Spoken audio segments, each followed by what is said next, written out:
and everybody's gonna die. La lectura que nos reúne el día de hoy se titula El acontecimiento.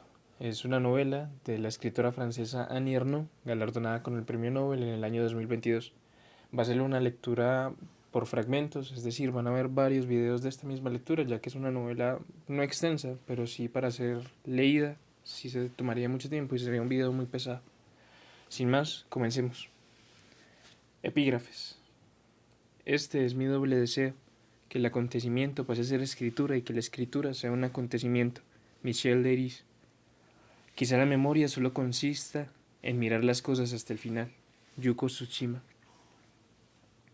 Me bajé en Barbes. Como la última vez, un grupo de hombres esperaba en el andén del metro aéreo. La gente avanzaba por la estación con bolsas de color rosa de los almacenes Tati. Salí al Boulevard Magenta, reconocí los almacenes Billy, con los anoraks expuestos en la calle. Una mujer avanzaba hacia mí, con sus robustas piernas cubiertas con unas medias negras de grandes dibujos. La calle Ambrose Paré estaba casi desierta hasta las inmediaciones del hospital. Recorrí el largo pasillo abovedado del pabellón Elisa. La primera vez no me había fijado en el kiosco de música que había en el patio que se extendía al otro lado del pasillo acristalado.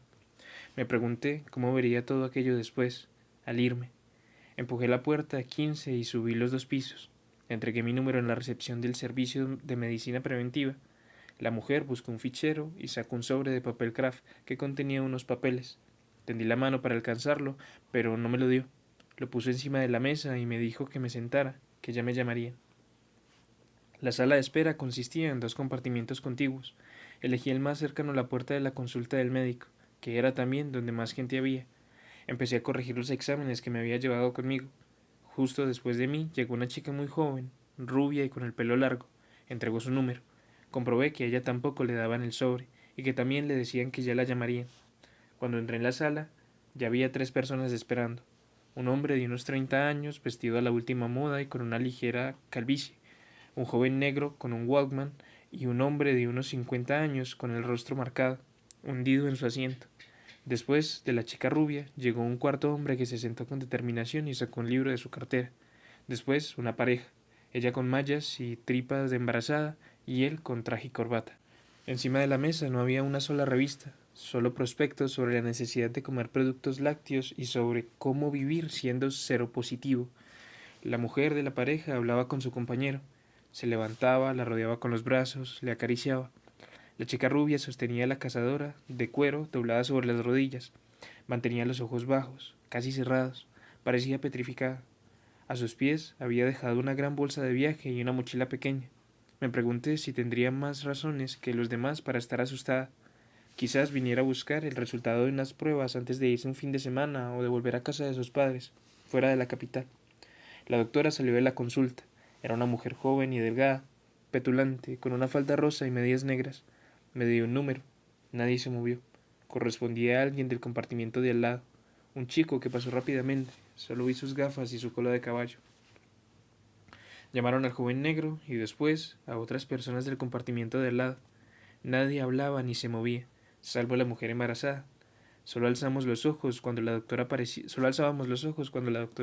en la puerta de la consulta o cuando alguien salía de ella. Le seguíamos con la mirada. El teléfono sonó varias veces. Era gente que pedía hora o información sobre los horarios. En una ocasión, la recepcionista fue a buscar a un biólogo para que hablara con la persona que llamaba. El hombre se puso al teléfono y dijo: «No, la cantidad es normal, completamente normal». Las palabras resonaban en el silencio. La persona al otro lado del teléfono debía ser seropositiva.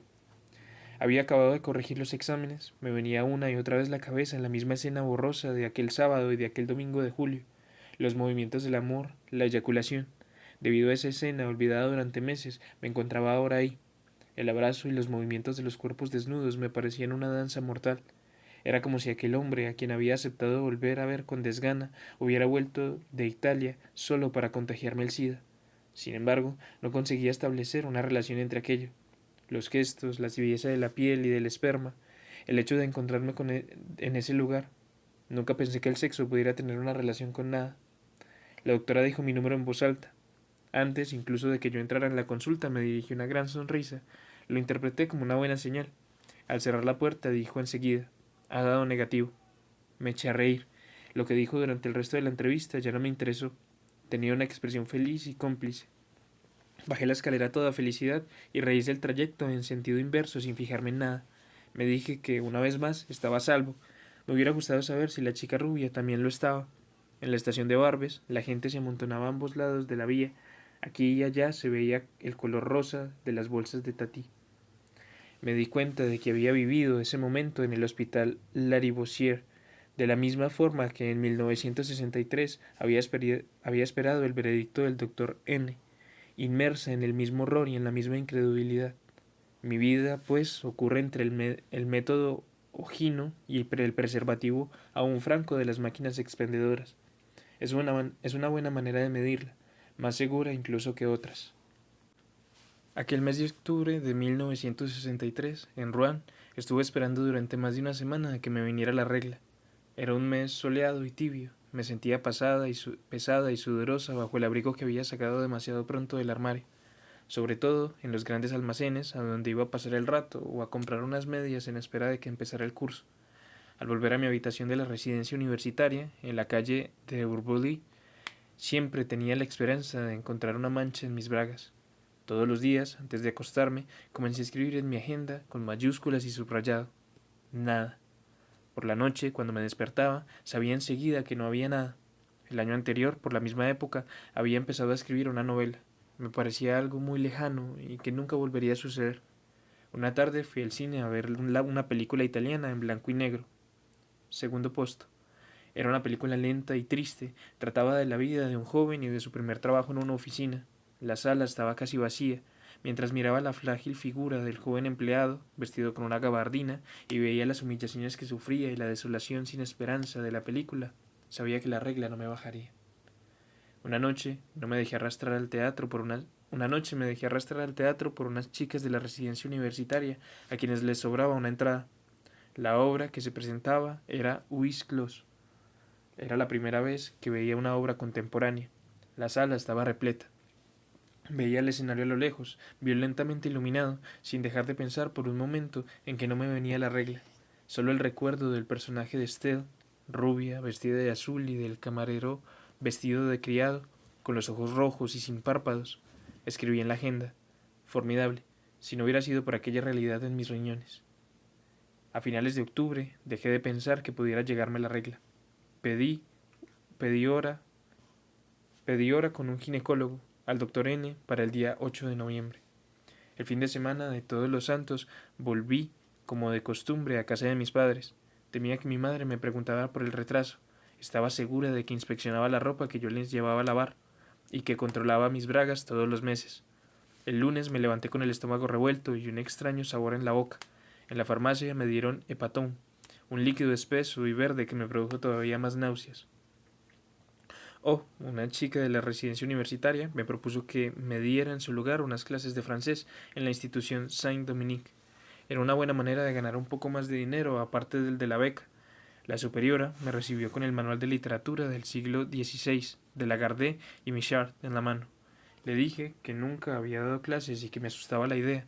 Me contestó que era normal, que ella misma durante 2 años solo había podido entrar a dar clases de filosofía con la cabeza gacha y mirando al suelo. Estaba sentada en una silla enfrente de mí y reproducía aquel gesto. Yo solo veía su cabeza cubierta por el velo. Al salir con el Lagardé y Michaud que me había prestado, me imaginé en la clase de segundo, bajo las miradas de las niñas, y me entraron ganas de vomitar. Al día siguiente llamé por teléfono a la superiora para rechazar las clases. Me contestó secamente que le devolviera el manual.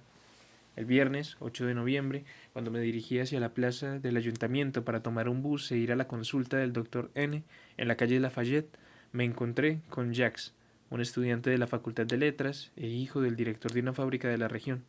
Me preguntó qué iba a hacer a la orilla izquierda del río. Le respondí que me dolía el estómago y que iba a ver un estomatólogo. Me contestó de forma categórica que el estomatólogo no curaba el estómago, sino las infecciones de boca.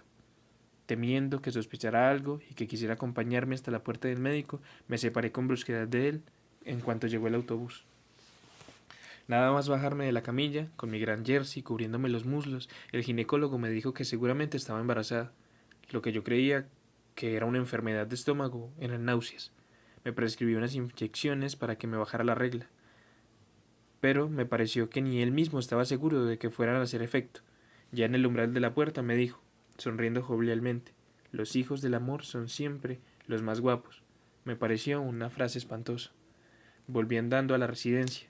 En la agenda aparece escrito, estoy embarazada. Es horrible. A comienzos de octubre había hecho el amor varias veces con P., un estudiante de ciencias políticas que había conocido durante las vacaciones y a quien más tarde había ido a ver a Burdeos.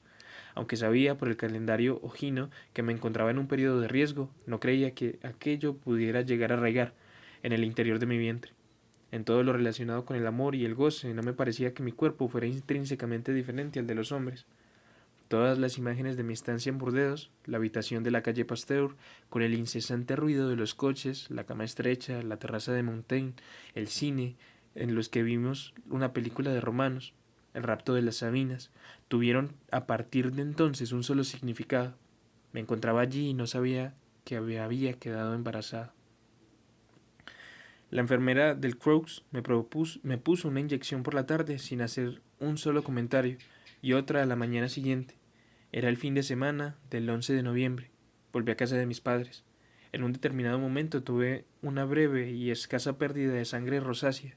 Dejé las bragas y el pantalón de tela manchados encima del montón de ropa sucia, bien a la vista. Agenda. He manchado un poco, lo suficiente para engañar a mi madre. De regreso a Rouen llamé por teléfono al doctor N, que me confirmó que estaba encinta y me anunció que me enviaría el certificado de embarazo. Lo recibí al día siguiente. Parto de la señorita Anne Duchesne, previsto para el 8 de julio de 1964. Me vino la imagen del verano, del sol. Rompí el certificado. Escribí a P para decirle que estaba embarazada y que no quería tener el niño. Nos habíamos separado sin saber si continuaría o no nuestra relación, y la idea de que la noticia fuera a turbar su despreocupación me compadecía mucho, aunque no me hacía ninguna ilusión por el profundo alivio que le producía mi decisión de abortar. Una semana después, Kennedy moría asesinado en Dallas, pero ese tipo de cosas ya no podían interesarme. Una especie de aura rodea los meses siguientes. Me veo a mí misma caminando sin parar por las calles. Cada vez que pienso en ese periodo de mi vida, me vienen a la cabeza expresiones literarias como la travesía de las apariencias, más allá del bien y el mal, o también el viaje al final de la noche. Siempre me ha parecido que todas estas expresiones reflejan muy bien lo que viví y experimenté entonces, algo indecible y de cierta belleza. Llevo años dándole vuelta a ese acontecimiento de mi vida. Cuando leo en una novela el relato de un aborto, me embarga una emoción sin imágenes ni pensamientos, como si las palabras se transformaran instantáneamente en una sensación violenta. De la misma manera, cuando escucho por azar La Javens o cualquier otra canción que me acompañó durante ese periodo, siento una gran turbación. Hace una semana que comencé este relato sin tener la certeza de que fuera a continuarlo. Tan solo quería comprobar que deseaba escribir sobre el tema. Era un deseo que experimentaba cada vez que me sentaba a escribir el libro en el que llevo trabajando desde hace 2 años. Me resistía a ese deseo sin dejar de pensar en él. El hecho de abandonarme a él me horrorizaba, pero también me decía a mí misma que quizás un día me muriera sin haber escrito nada sobre esa vivencia. Para mí, eso sí que habría sido algo imperdonable, no lo otro. Una noche soñé que tenía en las manos un libro que me había escrito sobre mi aborto, pero era un libro que no se podía encontrar en ninguna librería y que no aparecía mencionado en ningún catálogo. En la parte inferior de la tapa estaba escrita con grandes letras la palabra agotado. No sabía si el sueño significaba que debía escribir el libro o que era inútil hacerlo. Hace tiempo que este relato se ha puesto en marcha y que me arrastra a mi pesar. Ahora sé que estoy decidida a ir hasta el final, pase lo que pase, de la misma forma que lo estaba a los 23 años, cuando rompí el certificado de embarazo. Quiero sumergirme de nuevo en aquel periodo de mi vida, saber lo que descubrí entonces. Esta explotación se inscribirá en la trama de un relato, el único capaz de expresar un acontecimiento que solo fue tiempo, tanto dentro como fuera de mí. La agenda y el diario íntimo que escribí durante aquellos meses me suministran las referencias y las pruebas necesarias para establecer unos hechos. Trataré, por encima de todo, de sumergirme en cada imagen hasta tener la sensación física de unirme a ella, hasta que surjan las palabras de las que pueda decir, eso es. Trataré de volver a escuchar cada una de las frases indelebles en mí, cuyo sentido debió resultarme entonces tan insoportable, o por el contrario tan consolador, y que cuando me acuerdo de ellas, hoy me invade el malestar o la dulzura. El hecho de que la forma en que yo viví la experiencia del aborto, la clandestinidad, forme parte del pasado, no me pareció un motivo válido para que se siga ocultando. La ley, que casi siempre se considera justa, cae en la paradoja de obligar a las antiguas víctimas a callarse porque todo aquello se acabó, haciendo que lo que sucedió continúe oculto bajo el mismo silencio de entonces. Pero precisamente porque ya no pesa ninguna prohibición sobre el aborto, puedo afrontar, dejando de lado el sentido colectivo y las fórmulas necesariamente simplificadas impuestas por la lucha de los años 70, violación de los derechos de las mujeres, etc., de forma real, este acontecimiento inolvidable. Because everybody's gotta live, and everybody's gonna die. Everybody's gotta live before you know the reason why. I had a dream the other night.